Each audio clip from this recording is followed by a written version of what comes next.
Hey guys, welcome to another daily pack opening with us here at the Games Repository. Today we're looking at Magic the Gathering Conspiracy. Let's dive on in.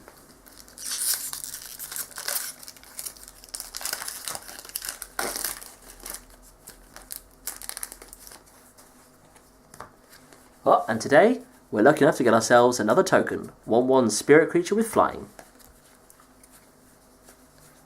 So first up we have Apex Hawks, 2 colours, 1 white for a 2/2 bird creature with flying and multi-kicker.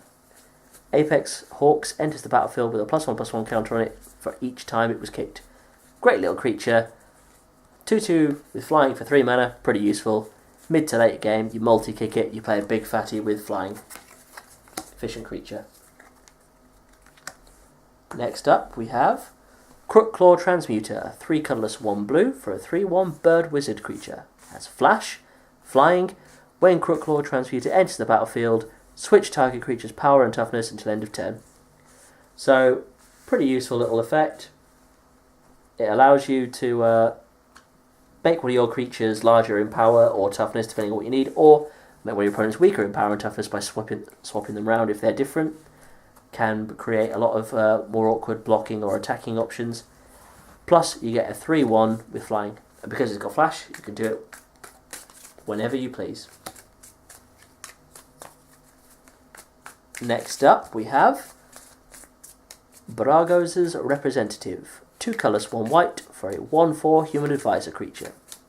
While voting, you get an additional vote. So, once again, this guy affects cards with Will of the Council, and allows you to swing the vote more easily in your favour. Very useful creature. He's also a 1/4, makes him a really good blocker. Suits the set perfectly. Next up we have Orcish Cannonade, 1 colourless red instant. Orcish Cannonade deals 2 damage to target creature or player and 3 damage to you. Draw a card.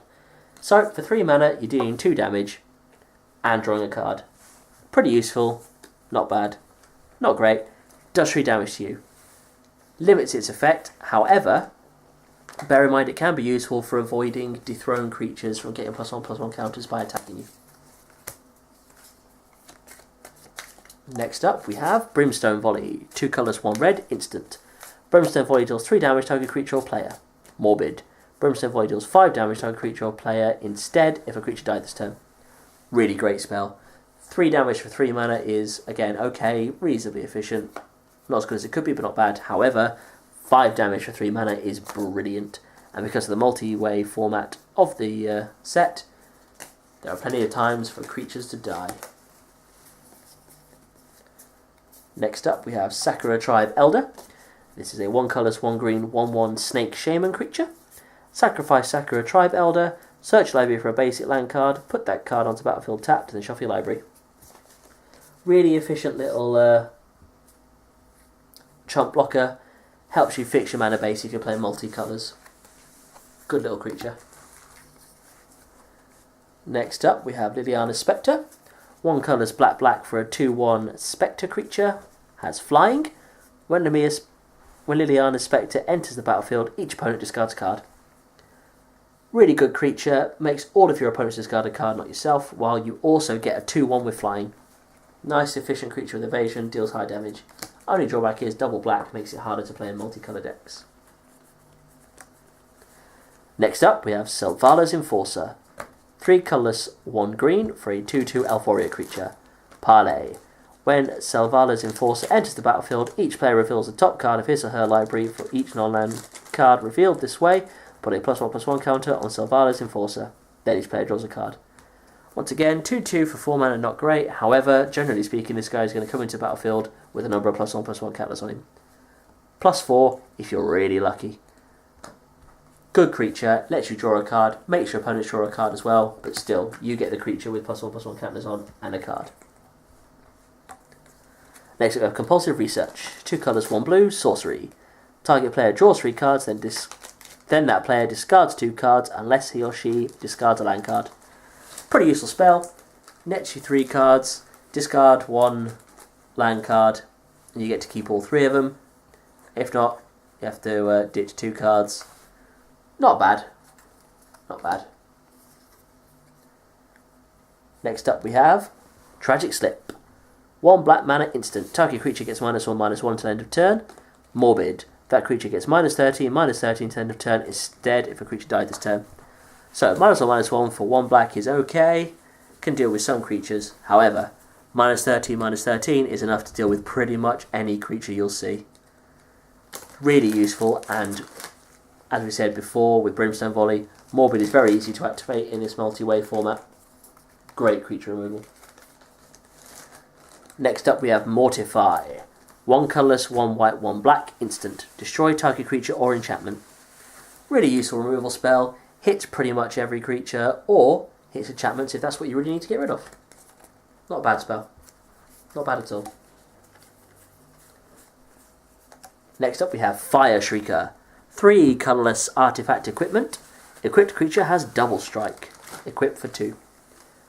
Classic equipment for Mirrodin. Very useful. Giving things double strike is great. They hit twice, they get first strike damage as well.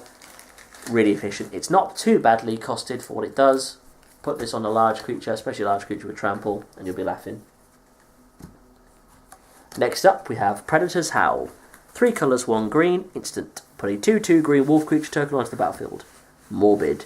Put 3 2/2 green wolf creature tokens on the battlefield instead if creature died this turn. Same as the other Morbid abilities we've seen, it's a really good card. 4 mana for 1 2/2 wolf token is not great, but at least you've got something out of it. However, if a creature dies, you get 3 2/2 wolf tokens. So that's 6 worth of power, 6 worth of toughness for 4 mana at instant speed. Really useful card. Next up we have a lovely mythic rare, Mirari's Wake. 3 colours, 1 green, 1 white, enchantment. Creatures you control get +1/+1. Whenever you tap a land for mana, add 1 mana to your mana pool of any type that land produced. So, for 5 mana, you get to give all of your creatures +1/+1, and your lands can make double mana. Pretty useful. Pumps your creatures and allows you to play out your bigger creatures more cost effectively. Pretty cool enchantment. Last but not least we have our Conspiracy card. Cogwork Tracker. 4 colourless mana for a 4/4 Hound Construct artifact creature. Reveal Cogwork Tracker as you draft it, and note the player who passed it to you. Cogwork Tracker attacks each turn if able. Cogwork Tracker attacks a player you noted for cards named Cogwork Tracker each turn if able. So, for 4 mana, you get a 4/4 creature. It has to attack each turn if able, which makes it reasonably efficient. However, it has to attack the person you named if they're in the same game as you. Now, because you split the 8 players between 2 different games, that's not always the case, but it can make an opponent feel that you're picking on them. Still, a 4/4 for 4 colours mana, could be played in any colour deck, reasonably useful. Thanks guys, and until next time.